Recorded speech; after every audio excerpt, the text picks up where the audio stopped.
Bismillahirrahmanirrahim. My dear friends and my loving students, अस्सलाम वालेकुम। आज मैं आपको एक न्यू यूट्यूब वीडियो में दिल की गहराइयों से वेलकम करता हूँ। आज की वीडियो का जो मेन टॉपिक है वो आप लोग जानते होंगे कि लास्ट वीडियो में हमने डेटाबेस मैनेजमेंट सिस्टम को डिस्कस किया था और उसके कंपोनेंट्स को भी डिस्कस किया था।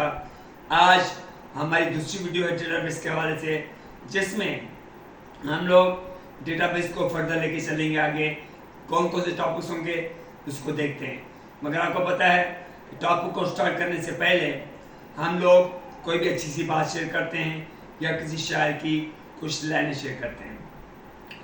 किसी बंदे ने कहा था कि आजकल का दौर ऐसा है कि लोग बचपन से ही चैलेंजेस का सामना करना शुरू हो जाते हैं और इतना सीख जाते हैं कि दुनिया को खुद फेस करने की कंडीशन में आ जाते हैं।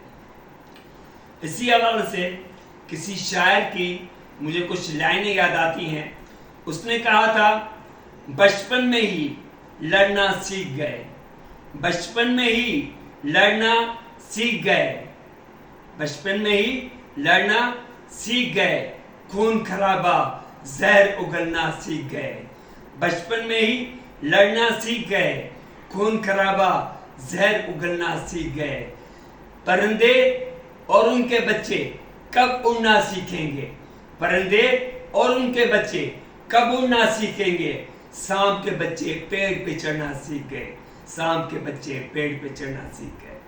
दोस्तों, आज जिस टॉपिक को हम लोगों ने फोकस करना है वो है डेटाबेस मैनेजमेंट सिस्टम के एडवांटेजेस को और डेटाबेस मैनेजमेंट सिस्टम के डिसएडवांटेजेस को।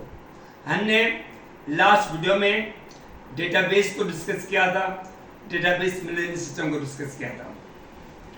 हमने कोशिश की थी कि आपको बताएं कि डेटाबेस किसे कहते हैं और डेटाबेस मैनेजमेंट सिस्टम किसे कहते हैं।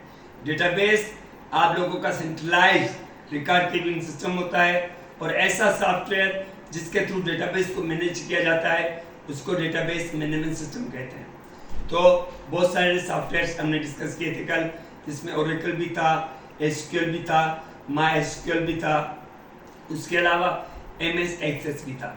इसके अलावा हमने डिस्कस किया था 4 मेजर कंपोनेंट्स को डेटाबेस मैनेजमेंट सिस्टम के हवाले से, जिसमें यूज़र भी होता है, सॉफ्टवेयर भी होता है, हार्डवेयर भी होता है और डेटा भी होता है। तो ये लास्ट वीडियो में हम लोग डिस्कस कर चुके हैं। आज हम लोग डेटाबेस मैनेजमेंट सिस्टम के एडवांटेजेस को और उसके डिसएडवांटेजेस को देखने की कोशिश करेंगे। पहले आते हैं डेटाबेस के एडवांटेजेस के ऊपर। डेटाबेस के कौन कौन से एडवांटेजेस हैं?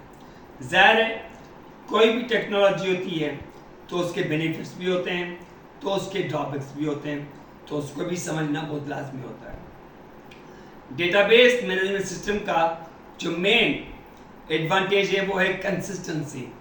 कंसिस्टेंसी को इंश्योर करना बहुत लाजमी होता है कि डेटा की कंसिस्टेंसी लाजमी होनी चाहिए। आप लोगों को पता है किसी कंपनी का डेटाबेस बनता है तो बहुत सारे डिपार्टमेंट्स में डेटा आप लोगों की एग्जिस्ट कर रही होती है। अगर HR डिपार्टमेंट में एम्प्लॉयज की डेटा फाइनेंस में नहीं होगी तो कंसिस्टेंसी नहीं रहेगी। फाइनेंस की जो है डेटा आपकी अकाउंट्स में नहीं होगी तो वो भी कंसिस्टेंसी आपकी नहीं रहेगी। तो कंसिस्टेंसी को इंश्योर किया जाता है। तो मेन बेनिफिट ये है कि डेटाबेस हमेशा कंसिस्टेंट होता है। जब डेटाबेस कंसिस्टेंट नहीं होगा तो डेटाबेस में आपकी डेटा का मिसयूज हो सकता है।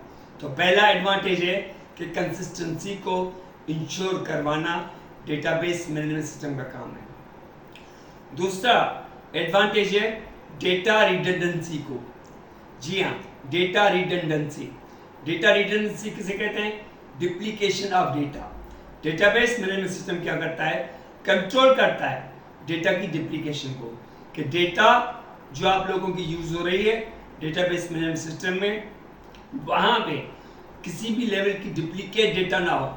क्योंकि यूनिको डेटा आपकी अगर सेम ठीक है, हर एम्प्लॉय की अलग आईडी होती है और आईडी हमेशा यूनिक होती है।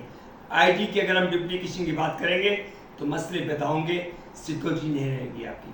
तो डुप्लीकेशन को भी कंट्रोल करना ये डेटाबेस का मेन काम होता है। तो कंसिस्टेंसी भी होनी चाहिए और डुप्लीकेशन को भी कंट्रोल करना होता है, और डेटाबेस मैनेजमेंट सिस्टम की मेंटेनेंस बहुत लाजमी होती है। डेटाबेस मैनेजमेंट सिस्टम को प्रॉपर तरीके से मेंटेन करना बहुत इंपॉर्टेंट होता है। Without maintenance database management system किसी काम का नहीं है।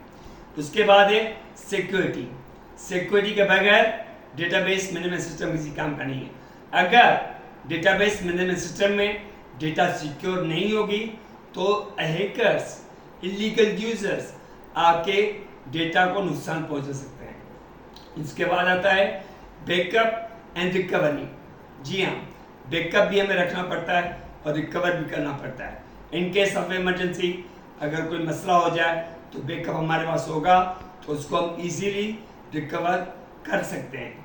तो ये आप लोगों के मेजर एडवांटेजेस थे डेटाबेस के हवाले से। जहाँ पे एडवांटेजेस की बात आती है तो वहाँ पे डिसएडवांटेजेस भी होते हैं। कौन कौन से डिसएडवांटेजेस हैं, कौन कौन से नुकसान हैं डेटाबेस मैनेजमेंट सिस्टम के? पहला है कि डेटाबेस मैनेजमेंट सिस्टम कंपनीज के लिए कॉस्टली होता है, क्योंकि जब डेटाबेस बनवाया जाता है तो डेटाबेस बनवाना इजी काम नहीं है। उसके लिए हार्डवेयर कंपोनेंट्स भी चाहिए होते हैं, सॉफ्टवेयर प्रोग्राम्स भी चाहिए होते हैं, यूजर्स भी चाहिए होते हैं, डेटा भी चाहिए होती है, तो बहुत सारे प्रोफेशनल लोग भी चाहिए होते हैं, तो बहुत सारा पैसा खर्च होता है। तो मीन्स बहुत ज़्यादा कॉस्टली है, पहली बात तो ये। दूसरी बात ये कि इन केस ऑफ इमरजेंसी आपकी डेटा लॉस भी हो सकती है। कैसे? अगर खुदा न खास्ता उस कंपनी में जहाँ पे वो डेटाबेस काम कर रहा है उसमें आग लग गई, कुछ भी हो गया, सिस्टम जल गए, तो वहाँ पे आप लोगों का डेटाबेस डैमेज हो सकता है, डेटाबेस को नुकसान हो सकता है। तो ये भी आपका डिसएडवांटेज है। इसके अलावा हैकर्स, जी हाँ, हैकर्स हर जगह पे होते हैं, तो हैकर्स भी आप लोगों के डेटाबेस को इलीगली यूज़ कर सकते हैं। तो हमें डिसएडवांटेजेस को हम क्यों फोकस करते हैं? इसीलिए फोकस करते हैं कि उसको फेस करना बहुत लाजमी होता है। बंदा मेंटली प्रिपेयर रहे कि हमारा डेटाबेस सेफ रहे और डेटाबेस हमारा सिक्योर रहे, डेटाबेस को कोई नुकसान ना पहुंचा सके। तो हमने देखा कि एडवांटेजेस कौन से होते हैं और डिसएडवांटेजेस कौन से होते हैं। अब आते हैं applications of database management system. जी हाँ, हम बात कर रहे हैं applications, means database management system कहाँ कहाँ पे यूज़ होता है, कहाँ कहाँ पे इस्तेमाल होता है। आजकल हर जगह पे डेटाबेस मैनेजमेंट सिस्टम के बगैर काम होता ही नहीं है। अगर हम बात करें बैंक्स की, तो बैंकिंग सेक्टर में सारी कमर्शियल ट्रांजैक्शंस पहले से स्टोर होती हैं, वहाँ पे भी डेटाबेस मैनेजमेंट सिस्टम यूज़ होता है। आप लोग एयरपोर्ट पे चले जाएं, सारा ऑनलाइन आपका रिजर्वेशन सिस्टम होता है, सारी ऑनलाइन सबका काम होता है, क्योंकि डेटाबेस में पहले से चीज़ें स्टोर होती हैं। रेलवे स्टेशन पे चले जाइए, यूनिवर्सिटीज़ में चले जाएं, हर जगह पे आप लोगों का डेटाबेस मैनेजमेंट सिस्टम यूज़ हो रहा है। यूनिवर्सिटीज़ में आप देखें तो वहाँ पे भी रिकॉर्ड कीपिंग सिस्टम आप लोगों का डेटाबेस के थ्रू इम्प्लीमेंट होता है। तो बहुत सारी एप्लीकेशंस हैं जिसमें डेटाबेस की एक प्रॉपर यूटिलाइजेशन होती है। तो आज हम लोगों को डिस्कस करना था कि डेटाबेस मैनेजमेंट सिस्टम के एडवांटेजेस को, डिसएडवांटेजेस को और उसकी मेजर एप्लीकेशंस को। तो आज के लिए इतना ही काफ़ी था, आपको ये बताना कि ये बहुत इम्पोर्टेंट है। मगर आपको पता है कि हम अपनी वीडियो को हमेशा अच्छी सी लाइनों के साथ ख़त्म करते हैं। एक शायर है इंडिया का, उसकी कुछ लाइनें मुझे याद आ रही हैं, तो मैं सोच रहा हूँ आपसे शेयर करूँ। उसने कहा था, चांद अगर मेरा है, चांद अगर मेरा है तो मुझ तक रहना चाहिए, चांद अगर मेरा है तो मुझ तक महदूद होना चाहिए, हर तरफ बिखरी हुई चांदनी का क्या करूं। चांद अगर मेरा है तो मुझ तक रहना चाहिए, हर तरफ बिखरी हुई चांदनी का क्या करूं। जहन से निकली नहीं पहली मोहब्बत आज तक जहन से निकली नहीं, पहली मोहब्बत आज तक जो तुमसे हो गई है उस आखिरी का क्या करूं। जहन से निकली नहीं पहली मोहब्बत आज तक जो तुमसे हो गई है उस आखिरी का क्या करूं। तेरी लहरों का खिलौना बन गई है मेरी लाश, तेरी लहरों का खिलौना बन गई है मेरी लाश। ए मेरी दरिया तेरी दरिया दिली का क्या करूं, ए मेरी दरिया तेरी दरिया दिली का क्या करूं। तो इंशाल्लाह ताला नेक्स्ट वीडियो में आपसे मुलाकात होगी, तब तक अल्लाह हाफ़िज़।